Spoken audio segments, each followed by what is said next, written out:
August 2015, the key meeting that set up a catch-and-kill election scheme is Pecker, Trump, and Cohen. 2016, Pecker, Trump, Cohen, series of discussions suppressing Karen McDougal's story. Post-election, Trump meets to thank Pecker. And in the summer of 2017, Trump invites Pecker to dinner to thank him for his help during the campaign. Evidence this was election-driven, contra the Melania John Edwards defense. Because remember, we need to recall that like something like this happened in the past. John Edwards was able to get away by claiming that it was specifically done to save his marriage. Might not be true, but it doesn't matter. You can at least claim it. It's hard. It's hard to elevating these to a felony makes it very hard to defend. The defendant directed lawyer A to delay making a payment to woman 2 as long as possible.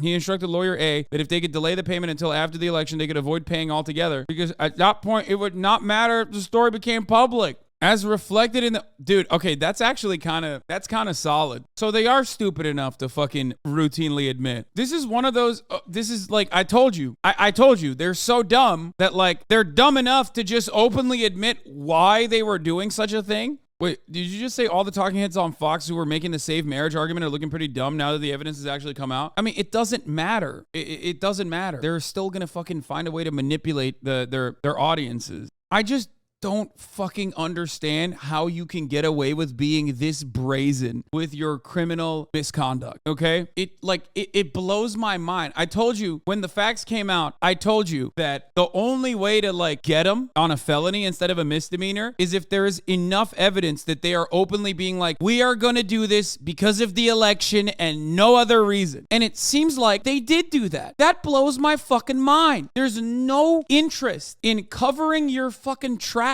There's no interest in trying to even attempt to hide or create plausible deniability. That blows my fucking mind. It's literally like, it's like getting, oh my God. It's like getting caught after a successful bank robbery because you literally have a sign on you that says, I did a bank robbery at this exact location and the money I have on me is literally from this bank robbery. I don't understand. I know that part of the reason why Donald Trump thinks he can get away with this shit is because he has his entire life, okay? He's gotten away with it. He's failed upwards his entire life. He failed a fucking casino business. Think about it. Stake.com. Think about how much casinos just literally print money. And this motherfucker bankrupted a casino even after he got millions from his dad to keep the casino afloat. So his entire life, he has run around getting away with it. That probably creates a sense of entitlement and unfounded confidence that you will never be held accountable. And in many respects, he didn't. Just like you. Yeah, I know. I'm always getting away with doing crimes.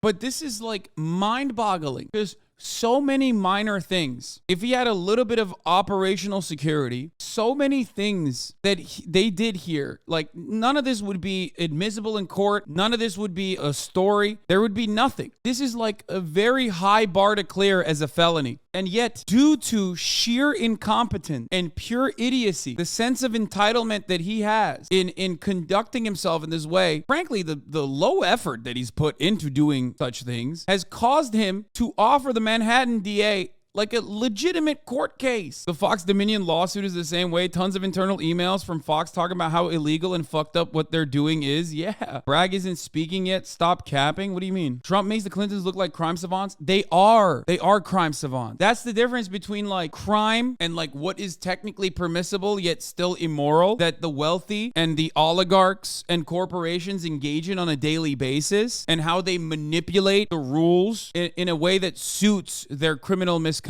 versus what Donald Trump does. It's like the same exact principle behind Dinesh D'Souza going to federal prison for campaign finance violation when the entire system is designed in a way for a rich person to give unlimited funds to a specific politician running. You have to be cartoonishly stupid in the way that you are doing criminal things or illicit behavior, in the way they're engaging in illicit behavior to actually get prosecuted for this shit, dude. They designed the system to allow you to get away with it. It's the same as like someone actually getting arrested for insider trading, like a really wealthy person getting arrested for insider trading. It's like Paul Pelosi getting arrested for insider trading. Like it's not going to happen because the system is designed in a way for it to never happen. It's unimaginably stupid, bro. How did that doorman only get $30K to kill an illegitimate child story? We really just don't aim high enough as working class people. Yeah. all the contractors he hasn't paid since the 80s should ride this wave and class action him. The funniest part about that, and I was thinking about this as well, the funniest part about this is that, like, Donald Trump notoriously is bad at paying contractors, like, famously. He always refuses to pay contractors and get away with it. And I think in this circumstance, him trying to do that to Stormy Daniels might be his downfall. He literally tried to not pay Stormy Daniels because he was like, yeah, after the election, it doesn't matter. And that elevates this from a misdemeanor to a felony.